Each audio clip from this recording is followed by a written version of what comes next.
ಎಲ್ಲರಿಗೂ ಮಧ್ಯಾಹ್ನದ ಶುಭೋದಯಗಳು. ನನ್ನ ಹೆಸರು ಪಲ್ಲವಿ. ನಾನು ಇಂದು ಪ್ರಾಜೆಕ್ಟ್ ಮಾಡಿದ್ದೇನೆ. ನನ್ನ ವಿಷಯ ಪ್ಲಾಂಟ್ ಲೈಫ್ ಸೈಕಲ್ ಎಂದರೆ ಗಿಡದ ಜೀವನ ಚಕ್ರ. ಪ್ರತಿ ಗಿಡವು ಒಂದು ಚಿಕ್ಕ ಬೀಜದಿಂದ ಆರಂಭವಾಗುತ್ತದೆ. ಗಿಡದ ಜೀವನ ಚಕ್ರದಲ್ಲಿ ಮುಖ್ಯವಾಗಿ 6 ಹಂತಗಳಿವೆ. 1. ಬೀಜ ಜೀವನದ ಪ್ರಾರಂಭ. 2. ಮೊಳಕೆ ನೀರು ಮತ್ತು ಸೂರ್ಯರಶ್ಮಿ ಸಿಕ್ಕಾಗ ಬೀಜ ಮೊಳಕೆ ಒಡೆಯುತ್ತದೆ. 3. ಸಸಿ ಚಿಕ್ಕ ಸಸಿ ದೊಡ್ಡದಾಗಿ ಬೆಳೆದು ಬರುತ್ತದೆ.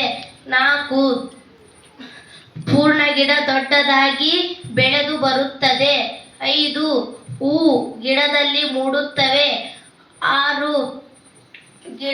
ಗಿಡವು ಹೂವು ಬೀಜ ಹಣ್ಣು ಹೂವು ಹಣ್ಣಾಗಿ ಬೆಳೆಯುತ್ತದೆ. ಗಿಡದಲ್ಲಿ ಹಣ್ಣುಗಳು ಬಿಡುತ್ತವೆ. ಹೀಗೆ ಈ ಹಣ್ಣು ಪುನರಾವರ್ತನೆ ಆಗುತ್ತದೆ. ಧನ್ಯವಾದಗಳು.